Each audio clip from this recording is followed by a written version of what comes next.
दोस्तों, आज बर्गर बनाते बनाते मुझे अचानक से मेरी दादी की एक सुनाई गई कहानी याद आ गई, तो मैंने सोचा क्यों ना आपको भी सुनाऊं। एक दिन फातिमा अपने दोनों बच्चों को स्कूल की छुट्टी के बाद घर को लौट रही थी और रास्ते में चलते चलते बस एक ही बात उसे बस खाई जा रही थी कि अगले महीने अगर स्कूल की फीस ना भरी तो दोनों बच्चों को स्कूल से निकाल दिया जाएगा। फातिमा मायूस होकर ये सोच ही रही थी, तभी दोनों बच्चों ने हाथ पकड़ते हुए कहा, माँ माँ माँ हमें बर्गर खानी है, प्लीज बर्गर खिलाओ ना माँ। फिर फातिमा बर्गर के ठेले वाले के पास जाके पूछी कि भैया कितने में है ये बर्गर, और बर्गर बेचने वाले ने कहा 20 रुपए की आलू टिक्की और पनीर मिला के टोटल हो जाएंगे 60 रुपए। फिर फातिमा बोली, भैया थोड़ा सा भी तो दाम कम करो। बर्गर वाले ने गुस्से में बोला, ठीक है बहन जी, अगर आपको ये ज्यादा लग रहा है तो एक काम कीजिए, अपने घर में बनाइए बर्गर और खुद ही खाइए सस्ते में। बर्गर वाले की बात सुन फातिमा मन ही मन में सोचने लगी कि बर्गर बनाना ज्यादा मुश्किल का काम भी नहीं है, बस थोड़ी बहुत हरी सब्जियां और सॉसेस का ही तो कमाल है, और चाहे तो इसे हम चिकन के साथ बना सकते हैं, पनीर के साथ भी। फातिमा ये सोच ही रही थी, बर्गर वाले ने बोला, ठीक है बहन जी, लाइए 120 रुपए लाइए।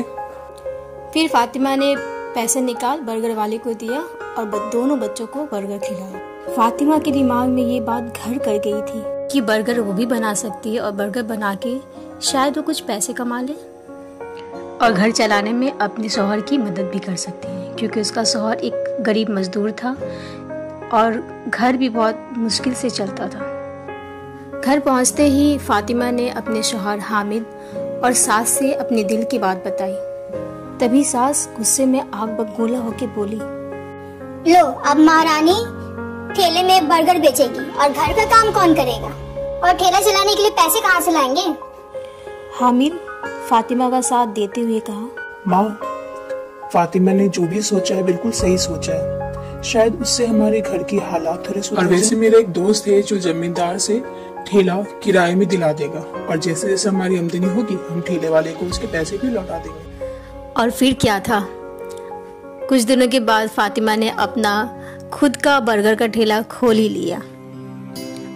फातिमा बहुत ही मेहनती थी और ठेला चलाने के लिए वह दिन भर मेहनत करती थी। उसे यकीन था कि एक ना एक दिन उसकी मेहनत जरूर रंग लाएगी और उसका ठेला भी बहुत अच्छे से चल पड़ेगा। और हामिद भी अपने बाकी काम करने के बाद वो फातिमा की काफ़ी मदद करता था। देखते ही देखते पूरे 10 दिन हो चुके थे फातिमा का ठेला लगाए हुए, लेकिन ठेला लगाने के बाद भी कुछ फ़ायदा समझ में नहीं आ रहा था। आमदनी भी नज़र नहीं आ रही थी और घर के हालात और बद से बदतर हो रहे थे, और सास की तानाकसी भी और काफ़ी बढ़ गई थी।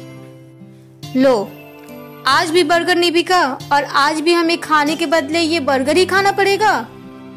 सास के ताने सुन के वो अक्सर उदास हो जाया करती थी, लेकिन उसे अल्लाह पे पूरा भरोसा था कि वो एक ना एक दिन उसकी दुआ ज़रूर कबूल करेंगे और उसकी मेहनत एक ना एक दिन ज़रूर रंग लाएगी। सोते वक्त बस उसे एक ही ख्याल आता था कि बस काश हमारा ठेला, हमारा बर्गर चल जाए और हमारी सारी तकलीफें दूर हो जाए। दिन गुजरते रहे और बर्गर से कोई मुनाफा भी नहीं आ रहा था, और साथ ही साथ जमींदार के कर्ज भी काफी बढ़ गए थे। और एक दिन जमींदार उसके घर आ धमका और चिल्ला चिल्ला के बोला, दरवाजा खोलो, दरवाजा खोलो। फातिमा डर के मारे कोने में जा छुपी। आगे क्या हुआ जानने के लिए इसका अगला भाग जरूर देखें और मेरे चैनल को जरूर सब्सक्राइब करें।